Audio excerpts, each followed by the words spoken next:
कृष्ण की वाणी।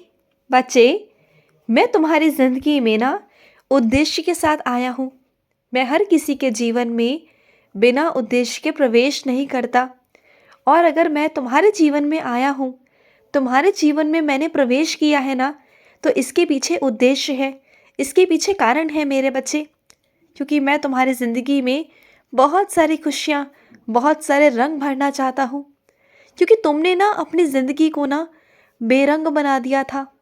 तुम जीना नहीं चाहते थे, तुम्हारा मन ही हट गया था बहुत सारी चीज़ों के साथ, तुम्हारा मन नहीं करता था। लेकिन अब मैं तुम्हारे जीवन में आया हूँ ना, तो मैं तुम्हारे जीवन में बहुत सारी, ढेर सारी खुशियाँ भरना चाहता हूँ, बहुत सारे रंग भरना चाहता हूँ। हर रंग की खुशी, हर रंग तुम्हारे जीवन में बिखेरना चाहता हूँ। चाहता हूँ कि तुम खुश रहो, चाहता हूँ कि तुम अपनी ज़िंदगी को आज़ादी के साथ अपने मन मर्जी से जियो। किसी के मन मर्जी से, किसी के दबाव में आकर नहीं, बल्कि अपनी ज़िंदगी को अपने मर्जी से, घुट घुट कर नहीं, किसी के फैसलों पर नहीं, बल्कि खुद के फैसलों पर, खुद के निर्णयों पर चलो और आगे बढ़ो जीवन में। और सुनो मेरी बात, पिछले दिनों ना तुमने बहुत मेहनत की है, बहुत बहुत मेहनत की है। तुम जानते नहीं कि तुमने कितनी मेहनत की है। इतनी मेहनत तो तुमने सोची भी नहीं थी जितनी तुमने कर ली। और तुम ना वो कर नहीं पाते, लेकिन वो मेहनत मैंने तुमसे करवा दी। और वो ज़रूरी भी थी मेरे बच्चे, वो मेहनत ज़रूरी थी। कुछ वक्त में, कुछ चीज़ों में ना ऐसा होता है कि हमें उस वक्त मेहनत करनी होती है, और इसलिए मैंने तुमसे मेहनत करवाई। और अब तुम थक टूट कर, चूर कर सो जाते हो, थक जाते हो, मुझे मालूम है। लेकिन जिस समय मेहनत करवानी थी, मेहनत करवाई है। लेकिन मैं तुमसे वादा करता हूँ कि आने वाला वक्त बहुत खुशहाल होगा, तुम्हारे जीवन का आरामदायक वाला होगा। आज जितना तुम परेशान हो रहे हो, मेहनत कर रहे हो, जूझ रहे हो ना, इधर से उधर भाग रहे हो, लेकिन देखना आने वाला वक्त जो होगा ना, उसमें तुम आराम करोगे। बहुत आराम होगा तुम्हारे जीवन में, खुशियाँ होंगी तुम्हारे जीवन में, देखना। और सुनो, मैं अपने कुछ बच्चों से कहना चाहता हूँ कि तुम ना बहुत सारी चीज़ों पर ध्यान नहीं देते हो। अपने खाने पीने पर तो बिल्कुल ध्यान नहीं देते, पानी बहुत कम पीते हो, खाना ढंग से नहीं खाते हो। अपने चेहरे की तरफ देखो कभी, तुम्हारा चेहरा कैसा मुरझाया सा हो गया है, कैसा मुरझा गया है तुम्हारा चेहरा। अपने चेहरे की तरफ देखो, अपने शरीर की तरफ देखो। तुम्हें भी महसूस होती है ना कमज़ोरी, चक्कर आते हैं ना तुम्हें भी, बहुत चक्कर आते हैं ना। और ये धीरे धीरे कर कर और बढ़ेगा मेरे बच्चे, कम नहीं होगा। तो इस बीमारी को तुम इतना हल्के में मत लो। मेरी बात सुनो, अभी ये शुरुआत है। अगर शुरुआती दौर में तुम अपने आप को संभाल लोगे तो संभाल लोगे, नहीं तो आगे चलकर दिक्कत हो जाएगी। सुनो मेरी बात, सब्जियों को खाने में ना नखरे मत किया करो। तुम्हारे नखरे बहुत होते हैं, मुझे ये नहीं खाना, मुझे वो नहीं खाना। तुम्हारी पसंद का अगर कुछ नहीं होता तो तुम नहीं खाते हो, ऐसा नहीं होता ना। देखो, हर बार तुम्हारी पसंद की चीज़ें बनती हैं, लेकिन अगर कभी कभी तुम्हारे कान्हा के पसंद की चीज़ें बन गई तो तुम उसमें से भी खा सकते हो ना, नहीं खा सकते। मैं जब तुम्हारी पसंद की हर रोज़ चीज़ें खाता हूँ, तो क्या तुम एक आध दिन तुम मेरी पसंद का नहीं खा सकते? मेरी थाली में से नहीं खा सकते तुम? हाँ, चलो वादा करो अपने कृष्ण से कि आज के बाद ऐसा नहीं करोगे। तुम खाओगे जो चीज़ें तुम्हारे सेहत के लिए अच्छी होंगी, जो तुम्हें खिलाई जाएंगी, वो तुम खाओगे, समझ गए? और सुनो मेरी बात, तुम जिस काम की शुरुआत करना चाहते हो ना, तो कर लो ना।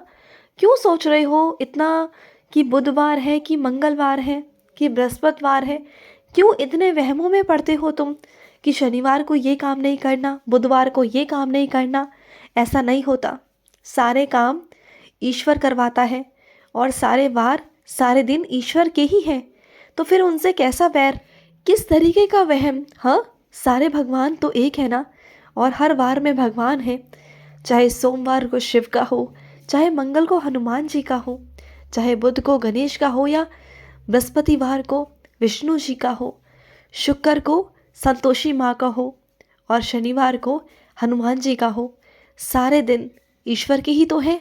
बताओ मुझे, कहाँ से कौन से ईश्वर नहीं है? बताओ ना मुझे। सारे ईश्वर तो एक है ना, और सारे ईश्वर हर वार में विराजित है। तो इतना वहम मत किया करो कि आज ऐसा है आज वैसा है। मत करो ऐसा। जब तुम्हारा मन करे, जब तुम्हें सही लगे, उस वक्त तुम ऐसा करवा लेना। मत परेशान हुआ करो, मत वहमों में पड़ा करो। जितना वहमों में जाओगे, जितना लोगों की बातों में जाओगे ना, उतना परेशान हो जाओगे। मत हुआ करो इतना परेशान। जब मन करे, जैसा मन करे करो, अपने मर्जी का करो। और बस मुझे एक बार बुला लो कि कान्हा आ जाओ, मुझे आपका इंतज़ार है, आओ और सारे काम करवाओ, विघ्न रहित करवाओ, गणेश जी को बुलाओ, गणेश स्तुति करवाओ। फिर देखो ना, सारे काम अपने आप कैसे होते चले जाएंगे ना, तुम्हें पता भी नहीं चलेगा। और सुनो मेरी बात, जब तुम घर से निकलोगे ना, जब तुम कहीं बहुत दूर जाने वाले होगे, बहुत दूर के रास्ते में तुम्हें एक मंदिर मिलेगा। उस मंदिर में तुम दर्शन करते हुए जाना। वो मंदिर तुम्हें रास्ते में मिलेगा। वो मंदिर बहुत पुराना मंदिर है। उस मंदिर को छोटा मोटा मत समझना।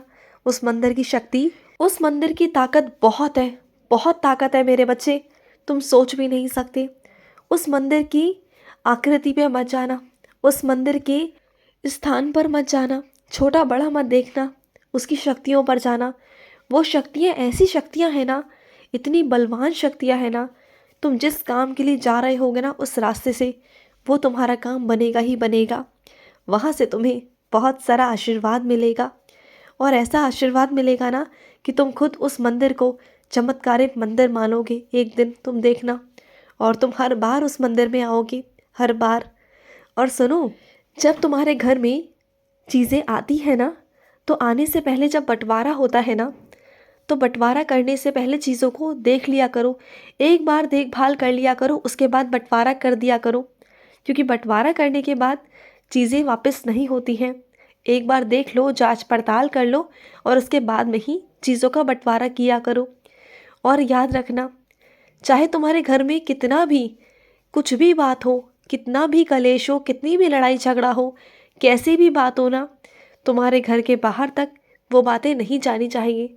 ध्यान रखा करो, क्योंकि तुम्हारे घर में बहुत सारे लोग ऐसे भी आते हैं जो बाहर वाले हैं। भले ही तुम बाहर नहीं जाते हो, लेकिन बाहर वाले तुम्हारे घर में आते हैं, और वो यही सुनने आते हैं कि तुम्हारे घर में क्या चल रहा है।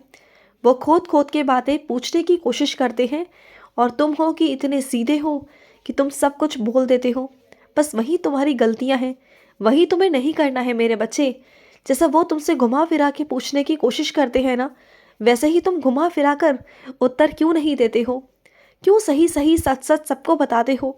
मत बताया करो, और यही चीज़ों का फ़ायदा लोग उठाएंगे तुम्हारा। तो मत करो ऐसा। मत अपनी कमज़ोरियों को, मत अपने परिवार की कमज़ोरियों को बाहर निकलने दो, क्योंकि जो मुट्ठी है ना मेरे बच्चे, उसमें बहुत ताकत है। और अगर ये बिखर गई ना, तो इसकी ताकत चली जाएगी। तो तुम चाहते हो क्या ये ताकत चली जाए? नहीं ना, तो इस मुट्ठी को मुट्ठी ही रहने दो, इसे खोलो मत। अपने घर परिवार की इज्जत को इज्जत बने रहने दो, इसमें तुम्हारी भी बदनामी है। और सुनो मेरे बच्चे, तुमने मुझसे माफ़ी मांगी, मैंने तुम्हें माफ़ कर दिया। तुमने माफ़ी मांगी थी, मैंने तुम्हें माफ़ किया। मैं अपने हर एक बच्चे की भूल को माफ़ करता हूँ। लेकिन ये क्या मेरे बच्चे, तुम हर बार एक ही गलती करते जा रहे हो, और बार बार मुझसे उसी चीज़ के लिए माफ़ी मांग रहे हो। और बार बार मैं तुम्हें माफ़ भी करता जा रहा हूँ, एक बार, दो बार, तीन बार। अब बस कर दो ना, एक ही गलती को बार बार दोहरा रहे हो तुम, वो मत दोहराओ। ये बार बार गलतियाँ मत करो, कहीं ये ना हो कि मैं तुम्हें माफ़ ही ना करूँ। ऐसा बिल्कुल भी मत करो। उन गलतियों पर रोकथाम करो अपनी, समझ गए? कोशिश करो, हो जाएगा। खुश रहो। आज का मध्याह्न कृष्ण संदेश समाप्त हुआ। जय श्री कृष्णा।